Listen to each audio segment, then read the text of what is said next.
Hello everybody and welcome back. Thank you very much for joining me. My name's Deborah Hatswell and you're listening to BBR Investigations.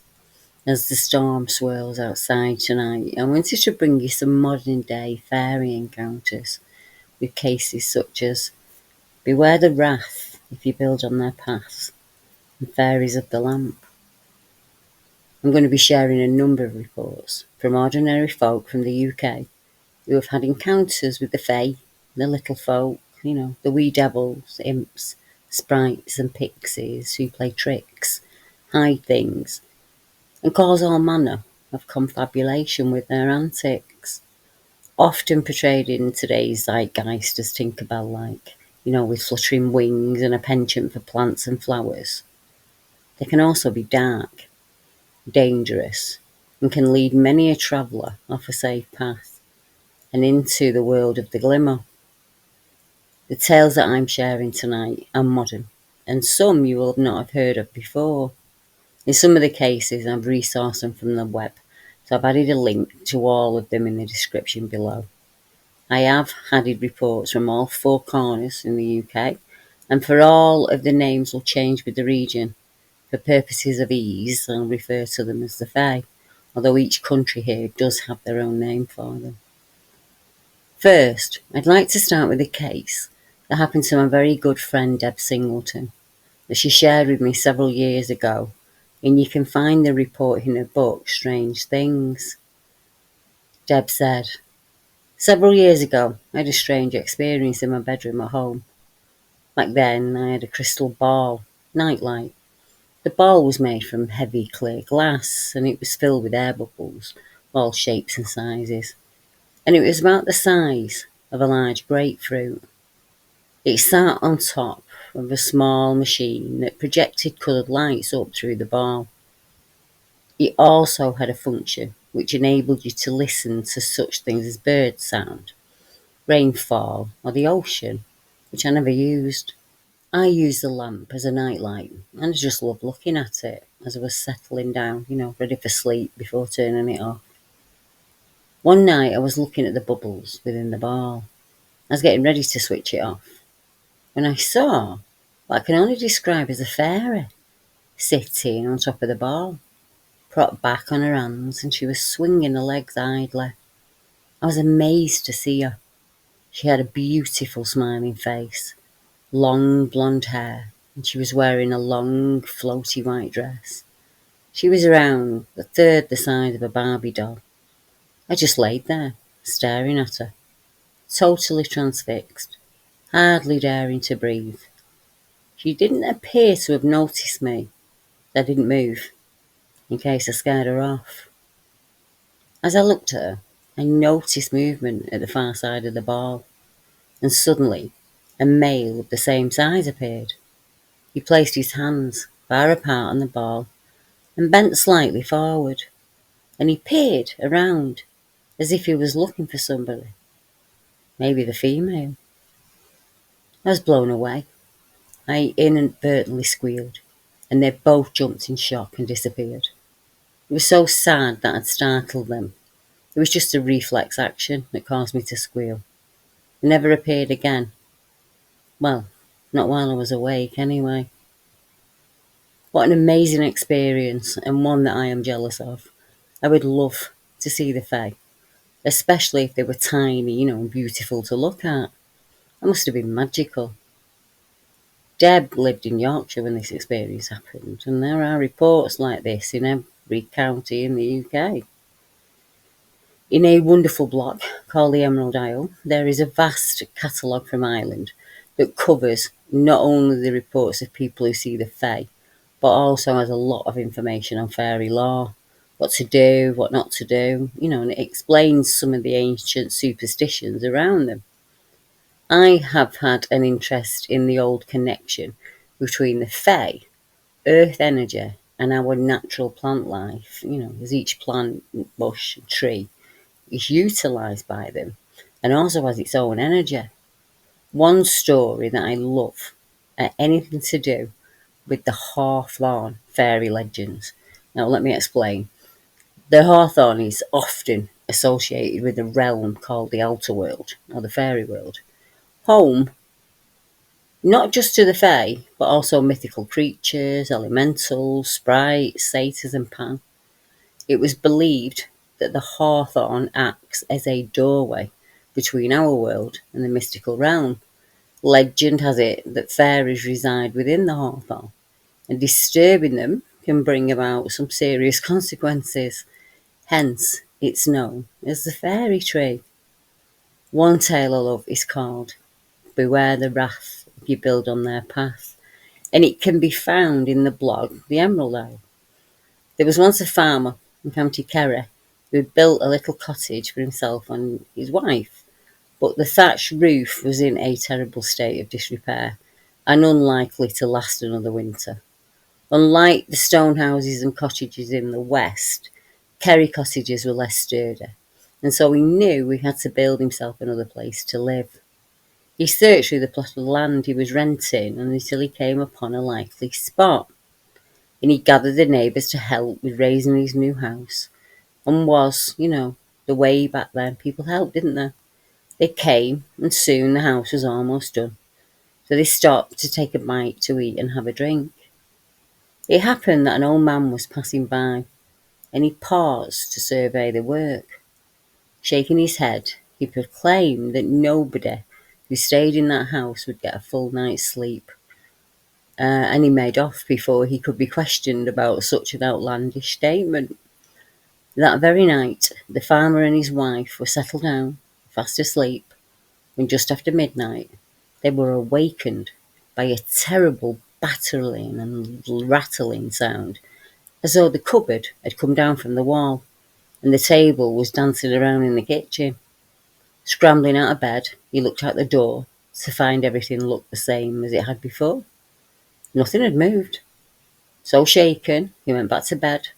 But twice more that night, the same thing happened. So the couple got no rest at all. The next night, he was ready and he wore his clothes in bed. And sure enough, when the racket began again, he sprang out, grabbed his stick, went to the front door and back door, hoping to catch the blackguards who were battering on his walls. He was out of luck. Not a soul was in sight, only the silent darkness of the countryside. Even while his crockery toppled from the shelf, he saw nothing. He was at his wit's end, but his wife suggested they should go and talk to the priest, a man with a fearsome reputation, and if he wouldn't do it, she would. And so she did, bringing the priest back with her the next day. The priest arrived, said a mass in the house, so the husband and wife went to sleep that night with an air of cautious optimism. It was no avail, for again the whole house shook and rocked. Night after night it went on, until the farmer was in a wretched state. But he had to bring his cattle to market, or he'd have been out on his ear. So the next day he pulled himself slowly to the nearest town and managed, eventually, to sell a few head of cattle. He decided he'd stop off at the pub for a rest on his way back. But no sooner had he ordered his pint, he saw the same old man who'd made the odd comment while the house was being built. Quick as a flash, he went out the door of that pub and he asked the old man why he'd said that they would never sleep in the house in peace. And the old man took in his appearance and said, "You look like a man who hasn't been getting much sleep, but I tell you what, finish up your pint there, and we'll take a look at your house." And so he did, and the farmer told him everything that had happened. They went back to the farmhouse, and the old man stood at the back door, pointing outwards. "What is that you see?" he said. "Why, it's a white thorn tree," said the farmer. And then the old man repeated that at the front door. "What do you see?" "Another white thorn tree," said the father. "What did you expect?" said the old man. "You built your house between two hawthorns, each split into 3 bushes from the one trunk. But it's well known that the fairies will troop between 2 trees, and they've been doing so since the land itself was young. You've built your house on a fairy path, and that commotion that you hear nightly is nothing but the fairies trying to get through your house and running into the wall." "What can you do about it?" asked the farmer. He said, well, what you must do is leave your front door open when night falls, and the back door as well, so that the fairies can pass through without hindrance. If you do this, the fairies won't trouble you again. So, taking the old man's advice, the farmer left the front and back doors open in his house every night, and never again was he bothered by the fairies. And to this day, the doors of that house will never quite close fully, and that door can be found in the home even now. Now, I know hawthorn as a bread and cheese plant, as parts of it can be eaten all year round. The young leaves are lovely. They taste a bit like hazels or cobnuts. There are hawthorns in England that are around 600 years old. It's a plant that needs very little care, and it can grow on the worst of soils. Its medicinal properties are extensive, so it's no wonder the hawthorn is known as the guarded tree. Now, in 1999, work was interrupted on a main road from Limerick to Galway because a fairy tree stood in its path. The road had to be rerouted, and construction was delayed by 10 years. In County Tyrone, in 2009, a hawthorn tree was cut down, and locals reported numerous sightings of a ghost that had been bottled beneath it. One told a reporter from the Belfast Telegraph that it was a common thing round here.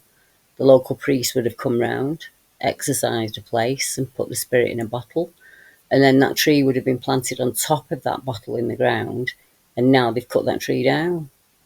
Now, there's also a connection between hawthorn and the fairy lights some people report seeing, and the next case seems to prove that. When fairies call your name. Now, there's always seemed to be a sense of magic to our garden, said this witness. I'm lucky to own 5 acres of land. And it was a few days before Halloween in 2010 when I had my first experience with what I believed to be the fae. I remember a bright full moon of white light, and that was beaming through my bedroom window. It was remarkably bright, and I had trouble trying to sleep, when I realised I hadn't even closed the blinds. I sleepily went to close them before I gazed upon a luminous garden lawn and flower beds, and suddenly I noticed 4 soft lights leading into our woods entrance. They weren't moving as such, yet they grew bigger and brighter and more easier to see. And the centre light seemed to be the brightest. They were white, yellow, and light pink, all of which were ordered in a small line. I wondered whether they were light reflections, and before I realised that reflection light isn't bright, glowing yellow or pink, I also considered fireflies, yet they're not native here. I watched them for about half an hour, until I went to check at the time, came back finding them gone. The next day I decided to go outside and visit the area where I'd seen the lights, mysteriously finding a fresh bunch of mushrooms where the lights had been, and it finally clicked. Fairies. As I walked away past the hawthorn hedge, I swear I heard a very playful voice whisper my name. Now, I took a report in the 1990s. I didn't take it in the 1990s. I took it about 3 years ago, and it happened in the 1990s. And it happened in an area called Healey Dell, which is kind of Rochdale way, Oldham way. Now, at Healey Dell, there is the legend of the Healey Dwarf, and that is represented by a standing stone in the middle of the river, the waterfall there. And it's said that the dwarf cavorted with fairies there and told them he never wanted to leave, so there he still sits. The dwarf was said to be the size of a small child, with a huge ginger beard. He was always dressed in green and brown, with check trousers and a white shirt rolled up at the sleeves. Visiting the area was a treat for me, and I can attest to just how magical those woods were. Our witness's name's Sam, and he said, the story I'm about to relate happened sometime in my late teens, in the late 90s. It was dusk. A friend and I had been walking on the hills.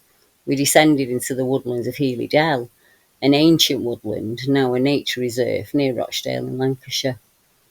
As we walked deeper into a remote part of the woods, we became aware of a strange atmosphere, a kind of weird mist in the air. It was like stepping into something from a film. Everything seemed to take on a feeling of surreal, a stage set. Reality felt fake in some way. This derealization, is something I've experienced during other paranormal events. Strange, but it feels familiar. Both me and my friend went into a strange, playful mood. We both explored the woods like you would as a child, dreamy, almost intoxicated. He was going one way and I was going the other. I became aware of the sound of voices, like children's voices. They seemed happy and cheeky. I followed the sound, concentrating on it until I came to a stream. And it was then I realised the sound of the voices was coming from the stream itself. I listened intently for a moment, entranced by the way the babbling of the water and the sound was kind of playful. After a short time, I called my friend who was some metres away, enthusiastically but in a hushed tone, telling him to listen to the river. We both knelt down, quietly paying attention to the sound. But before I had time to ask him what he made of it, we both caught sight of something on the other side of the stream. This part of the story is hard to describe. We both silently watched as a group of lights, maybe 7 in total, danced around before us on the other side of the stream. The lights were animated, seemed strangely intelligent, dancing around and interacting with each other. I had the distinct feeling they could see us and they wanted us to see them. There was a feeling of communication between us. I hesitate to call them fairies as they had no distinct features. They looked like orbs of light and they moved in a way reminiscent of a group of animals. The whole atmosphere was dreamlike and surreal. We seemed to be in some sort of trance. We watched the lights in stunned silence for an indeterminate amount of time, and eventually I became unnerved and I said we should leave. I had half remembered local tales of fairies taking people away. I thought it was best to get out of there. Although looking back, there seemed nothing malevolent about the encounter and the folk tales I'd heard. It never struck me as frightening, but it was still very unnerving. We retreated, made our way back up the bank, out the tree line and into the fading light of the evening. The strange, intoxicating feeling lifted as quickly as it had come on. We sat on the hillside, exchanging only a few words, in a kind of bewildered shock. As we sat there in that state, a white feather drifted down beautifully from side to side before our eyes eventually, and then it landed softly on my friend's knee. It so totally absorbed our attention that we were again in a kind of trance, a stunned catatonia. Reality seemed somehow fake, or like a play was happening of some kind. We related our story to friends the next day, and a group of us went back to the spot. The atmosphere felt normal, mundane. There's nothing strange about it at all. It seemed quite absurd. An enthusiastic friend even brought a camera along. Before and since that experience, I've had many mystical and paranormal events, some of which have been utterly life-changing, but this one seems relevant to share, Deb. Over the past few years, I've taken to going back there, and go to the same spot around Christmas time to recognise the event. It's sort of become a ritual, giving thanks for such a strange and beguiling encounter, whatever it was. And that's my story. 'Tis most true and faithful. The question has to be asked, were those lights trying to lure Sam away? Healey Dell is almost like a ravine, and it's very steep-sided. The embankments and rocky ledges are not easy to climb. There's also heavy spray and mist from the waterfalls along its stretch because the River Spodden runs through. And it's a beautiful and atmospheric place. Not only will the fae lead you away and into danger, they may also shade their image, had changed their appearance to something inviting and nice, only to switch on you in an instant, showing its real agenda, i.e. fear. Now, there's a case that's written in the Fairy Forum that seems to feature this kind of activity. The person there said, "I've seen this creature several times now, but it has fully shown itself twice to me. The first time was when I was getting out of the shower. It had at least 6 rows of teeth, and it was no taller than 4 feet. It reminds me of that creature, the Precious, the thing in Lord of the Rings. I don't know what that is.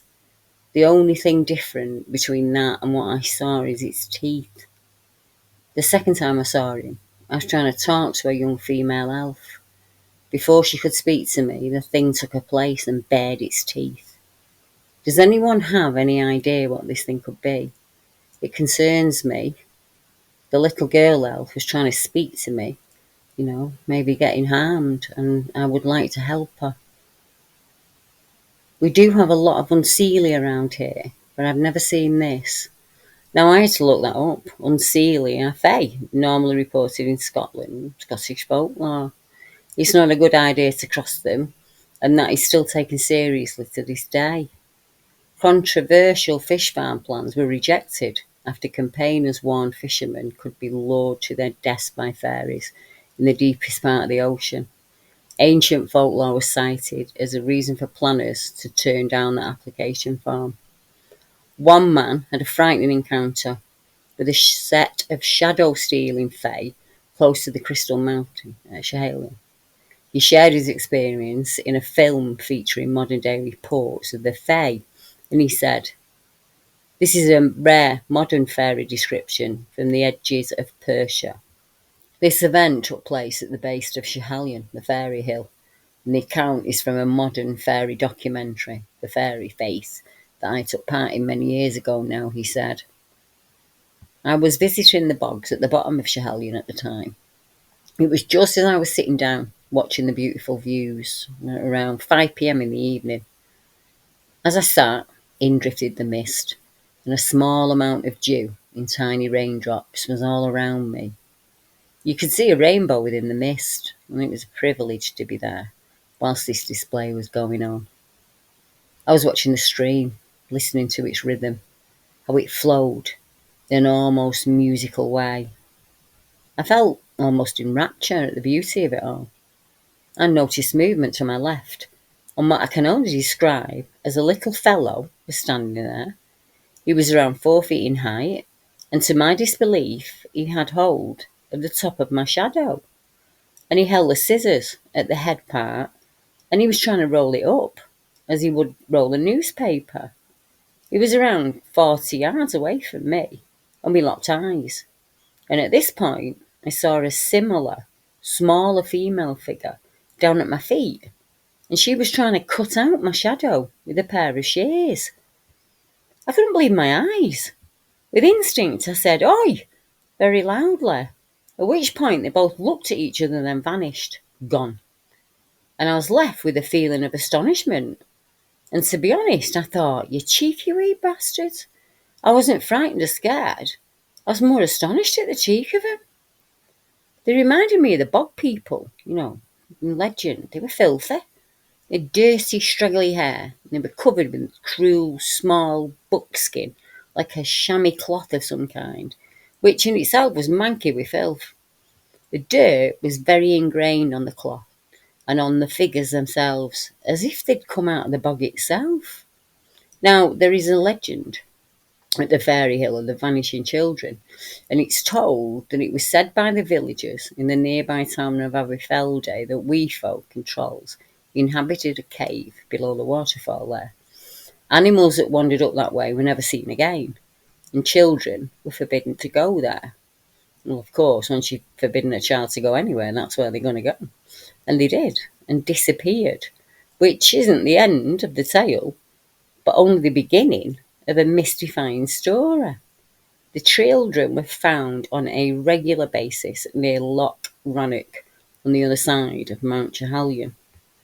Tradesmen travelling between Rannoch and Aberfeldy would restore these missing children to their families. No one could explain how they turned up so far away and in such short time. The children themselves remembered nothing, or so they all said. Early on, the conclusion was that the fairies carried them there, or that the little people lured the children away. Later, tunnels were found leading from the back of the cave at Weem Rock to parts unknown. No one cared to follow them to the end, but it was speculated that they might extend for miles. Some people began to discount the fairy and the trolls theory. Even so, barring the idea of magic, there was no logical way the children could have travelled so far and so fast on foot, nor any explanation why they didn't get lost and starve in the miles of catacombs. Eventually, the cave at Weem Rock collapsed, some say, with a significant amount of help from the townspeople. Now, if the Irish and Scottish reports of the Fae I've shared tonight are not scary enough, then I'd like to introduce you to the Welsh Fae, the Willion.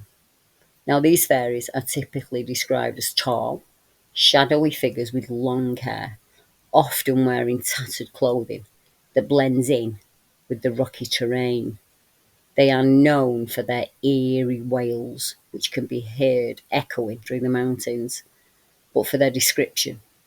Their actions are often seen to be kind.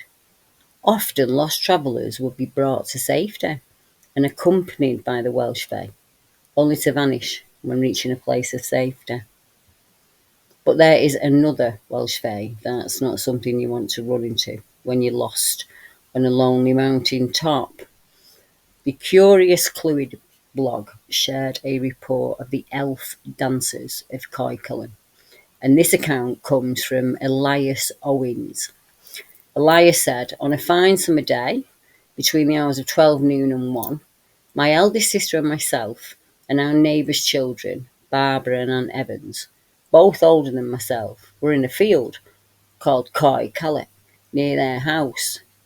We were all innocently engaged at play by a hedge under a tree, not far from the site. Next to that was the house, when one of us observed in the middle of the field a company of, what shall I call them? Beings, really. Neither men, women, nor children, and they were dancing with great briskness. They were in full view, less than 100 yards from us, consisting of about 7 or 8 couples. We could not well reckon them, owing to the briskness of their motions and the consternation with which we were struck at the sight of them. They were just so unusual. They were all clothed in red, a dress not unlike a military uniform, without hats, but their heads were tied with handkerchiefs of a reddish colour, and are sprigged or spotted with yellow. All uniform in this, as in habit, all tied behind with the corners hanging down their backs, and white handkerchiefs in their hands, held loose by the corners. They appeared to be the size of somewhat less than our own, but they were more like dwarves than children. On the first discovery, there was no small dread to question one another as to what they could be. And there were no soldiers in the country, nor was it time, for the May dancers. And as they differed much from all the human beings we'd ever seen before, we didn't know what they were. So we were alarmed. We dropped our play, left, and made for the stile, still keeping our eyes upon them. And we observed one of them starting from the rest and making towards us at a running pace. I, being the youngest, was the last at the stile, and through sheer luck, with an inexpressible panic, saw the grim elf just at my heels, having a full and clear grab at me. Though terrific view of him, with his ancient, swarthy and grim complexion. I screamed out exceedingly. My sister, also, and her companions set up a roar, and the former dragged me with a violence over that stile. With palpitating hearts and loud cries, we ran towards the house, alarmed the family and told them of what had happened. The men instantly left their dinner, and went outside, but there was nothing there to find. Now, no podcast or article on fairies would be complete without the mention of the fairy census. I didn't get that report from there. I got it off another blog, but that must have been absolutely terrifying for the children But if you look up the fairy census, you can report your own account there, and also there is a huge amount of other information on there. Now, we can't talk about fairies, pixies or imps in the UK without speaking about Cornwall. And this report came from the fairy census, and it's called the Cornish gnome. And this lady said, I was on holiday in Cornwall with my family. I think it was about, I was 13, so a while ago. We'd been on holiday in Cornwall before and had joked about the little people who lived in the tin mines. I think we'd also bought some souvenir Cornish piskers in the past. Now, the first proper day of our holiday, we went for a walk, a clear sunny day. It was really rural. I remember we were walking down a grassy track with large banks of wild hedges running alongside. Could have been somewhere near Polperro. I'm not sure. I was walking a few steps ahead of my mum and sisters, excited about having a whole week off, when I saw a gnome sitting on the side of the path. It was so unexpected. I think I remember feeling scared or wondering if I was seeing things or going mad. I took another couple of steps and I saw his nut brown wizened face in detail. He was cheekily grinning at me. He had a mossy brown beard, dark brown shining eyes, and he was wearing a peaked hat. I think it was brown, and a shiny jacket and trousers in shades of brown and ochre. I'd say he was about 12 to 14 inches tall. I literally could not believe my eyes. I was even too amazed, dumbstruck to that tier, I think, to turn around and tell my family to look at the gnome. Then the gnome cocked his head, again, cheekily, turned his back on me, and kind of changed, melted, transmogrified into an old tree stump. And this must have all happened in a second, just as I found the breath to say, Mum, look! But of course, there was nothing to see but a tree stump. I felt really stupid then. So I muttered something, non-consequential as we walked past. I was almost panicking, trying to make sense of what I'd just witnessed. I was quite shaken. It was a breathtaking experience. It seemed so silly, and I felt so silly that I didn't tell anyone what I'd just seen. Yet I really believed that I'd witnessed a spirit of nature, or a gnome, or something like that. But I also felt stupid, like a trick had been played on me, and I'd fallen for it. I felt like the joke was on me, and the gnome was having a laugh about it. Like I say, it was about 12 to 14 inches high. It looked like a gnome, I suppose. It was like he was dressed in all kinds of shades of like natural wood or leaf colours. He had this soft pointed hat that wasn't sticking up. The point kind of rested on his shoulder, like a brown jacket, brown trousers. The material looked shiny, but not wet, just like shiny old leather, I think. I don't remember anything about shoes. I thought it was a fairy, because it occurred in a natural environment. The being looked real and of this earth, but out of place in my reality. I didn't feel holy or in awe. I felt confusion at what I was seeing and disbelief that it could be really there. A nature spirit? A connection to beings on another sphere of existence? Beings closer to the earth than Ud? Another girl, who wished to remain anonymous, had her own kind of feeling. She felt the same. And that was also in Cornwall. And she was with her family around 2000. She said, I was excited. I was going out for the day. I was buckled into a seat in the back of my granddad's car, waiting for my sister to join us. And I watched a creature in the hedgerow at the side of the road, hovering around the blackberries. I pointed it out to my brother and my nan, who saw something, but they were further away. When my sister and granddad came out of the house, it went behind the tree, and I believe it was a fairy. It was about 2 inches in height. It had thin wings like a crane, and very slim, upright body with 2 long legs and large feet. I did not see arms, but the creature had what looked like a raggedy skirt on. It was orangey brown in colour. I was fascinated by insects as a child, still am now, but was unable to identify it in any book I found. I'm totally open to someone debunking my story and identifying it as a bug of some sort. Bug or fairy, goblin or elf, or any of the regional or historical names we give to the wee folk. It doesn't change what they are. Some fae can be as small as a gnat, and others as tall as giants. The fairy in its modern sense is just a marketing ploy. The fae have to be kept at arm's length until you know their intent. Never accept food or drink from them, or accept their offer of lodgings. You'll find yourself lost in their time and realm, never to be seen again in your human form for a very long time, if ever. In August of 1909, a woman in Donegal, Anne McIntyre, applied for a pension, and she told the Pension Commission that although she did not know the number of her years, she remembered being stolen by the wee people on Halloween night in 1839. Was she certain of this? Asked the court, and she said, yeah. By good luck, my brother happened to be coming home from Cardona that night, and he heard the fairies singing and saw them dancing around me in the woods at Carrickeel. He had a book with him, and he threw it in amongst them, and they ran away.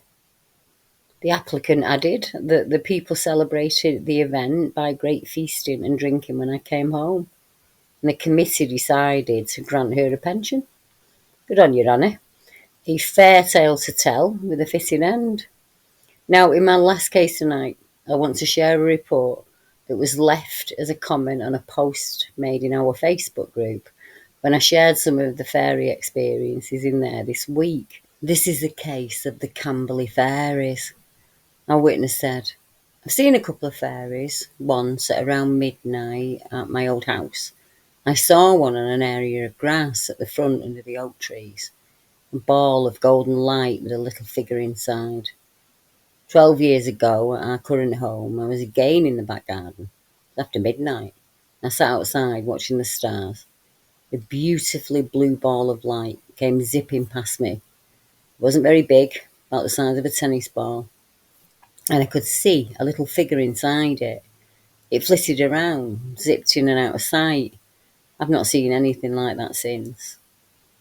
Both events happened in Camberley in Surrey, and the first was at our old house under the oak trees at the front of the house.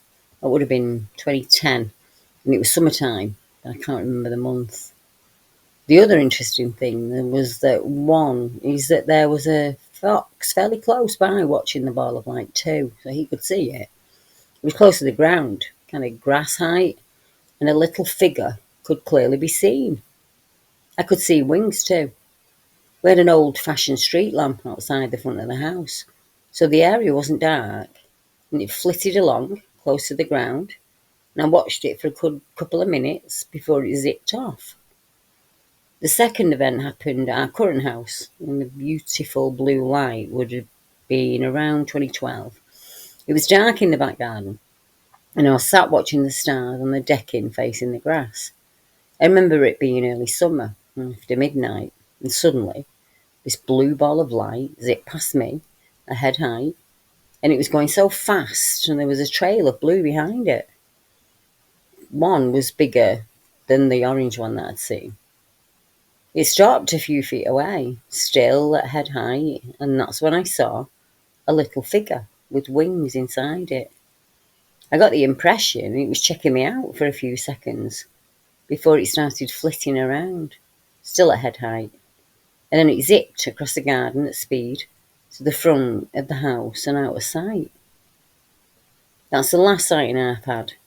Now, I don't know if this is related, as I've heard that they can play tricks and pinch your belongings. Ever since being in this house, I've had several items of jewellery just vanish, never to be seen again. One of them is a sapphire ring, which I'm not happy about. When my daughter lived at home, she was leaning over the sofa, and one of her hoop earrings fell out, and it bounced onto the sofa seat and disappeared before our very eyes. We couldn't believe it. Again, never been seen again. It's only jewellery and in shiny things that have gone missing, and they never reappear. Of course, it could be a mischievous spirit, but I've not ruled out the Fae, given my sightings. I wouldn't rule out the Fae either. The amount of trinkets I've lost over the years could probably fund my retirement. One that stood out to me the most was a tiny gold ballet slipper and a charm bracelet I had since I was 18. And suddenly, it was just no longer there one day. I should explain that the charm bracelet is a family heirloom and each charm is welded on tight. There is no way it could have just popped off. Besides, it was in my jewellery box and I hadn't worn it for a while. It was a bit too clunky. Now, there were charms on the bracelet a lot thicker and heavier and worth far more. So I ruled out a thief, as they'd probably just take the whole box, wouldn't they? Not just one tiny charm. I hope whoever desired it loves it as much as I did. And in the scheme of things, I didn't feel a loss, just the mystery. So the next time someone tells you their fairy story, you may want to take notes. It just might come in handy later down the line.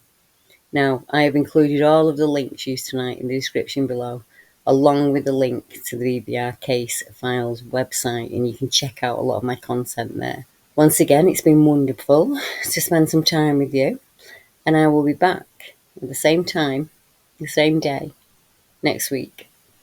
Good night, everyone.